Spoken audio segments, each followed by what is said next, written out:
April 1 నుంచి పలు కొత్త నిబంధనలు అమల్లోకి రానున్నాయి. మరి అవేంటో వివరంగా తెలుసుకుందాం. దానికన్నా ముందు మీరు మన ఛానల్ని ఇంతవరకు సబ్స్క్రైబ్ చేయనట్లయితే వెంటనే సబ్స్క్రైబ్ చేసి పక్కనే ఉన్న బెల్ బటన్ యాక్టివేట్ చేయండి. పన్నులు, బ్యాంకింగ్ తదితర అంశాలకు సంబంధించి ఈ ఏడాది ఏప్రిల్ 1 నుంచి కొత్త మార్పులు రానున్నాయి. అవేంటో ఈలో వీడియోలో వివరంగా తెలుసుకుందాం. కొత్త ఇన్కమ్ ట్యాక్స్ చట్టం. ఈ ఏడాది ఏప్రిల్ 1వ తేదీ నుంచి కొత్త ఇన్కమ్ ట్యాక్స్ చట్టం అమల్లోకి రానుంది. 1961 నాటి చట్టం స్థానంలో దీన్ని ప్రవేశపెట్టారు. కొత్త చట్టంలో పన్ను స్లాబ్స్ మార్పులు లేకపోయినప్పటికీ ట్యాక్స్ ఫైలింగ్ను సులభతరం చేసేలా కొత్త చట్టంలో నిబంధనలను రూపొందించారు.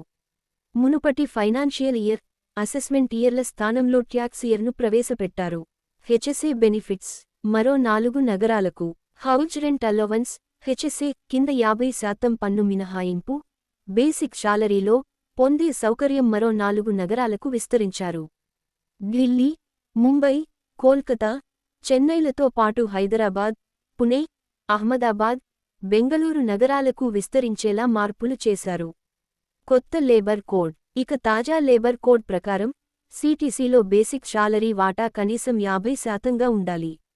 దీంతో పీఎఫ్, గ్రాట్యుయిటీ కాంట్రిబ్యూషన్లు పెరుగుతాయి. ఇది కూడా ఏప్రిల్ 1 నుంచి అమల్లోకి వచ్చే అవకాశం ఉంది. Security transaction tax. Futures, options ట్రేడింగ్పై విధించే సెక్యూరిటీ ట్రాన్సాక్షన్ ట్యాక్స్ కూడా ఏప్రిల్ 1 నుంచి పెరగనుంది. ఆ మేరకు ట్రేడింగ్ ఖర్చులు పెరుగుతాయి. పాన్ నిబంధనల మార్పు. పాన్ నిబంధనలు కఠినతరం కానున్నాయి.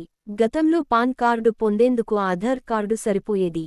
ఇకపై voter ID, passport, birth certificate వంటివి అవసరం అయ్యే అవకాశం ఉంది. రిఫండ్ రూల్స్ మార్పు. ఇకపై రైలు బయలుదేరే సమయానికి 8 గంటల లోపల టికెట్ రద్దు చేసుకున్నట్టయితే ఎలాంటి రీఫ లభించదు. గతంలో ఇది 4 గంటలుగా ఉండేది. రైలు జర్నీ సమయానికి ముందు 24 గంటల నుంచి 8 గంటల మధ్య టికెట్లు క్యాన్సిల్ చేసుకుస్తే 50%, 72 నుండి 24 గంటల మధ్య టికెట్లు రద్దు చేసుకుంటే 25% మొత్తాన్ని మినహాయిస్తారు. రైలు బయల్దేరడానికి కనీసం 72 గంటల సమయం ఉండగా టికెట్లను రద్దు చేసుకుంటే క్యాన్సిలేషన్ రుసుమును మినహాయించుకుని మిగిలిన మొత్తాన్ని తిరిగిస్తారు. ఇప్పటికే ఇంట్లో వాడే వంటగ్యాస్ సిలిండర్ ధర, వాణిజ్య సిలిండర్ ధర పెరిగాయి. ఈ ధరలతో పాటు విమాన ఇంధన ధరలను కేంద్రం మరోసారి సమీక్షించే అవకాశం ఉంది.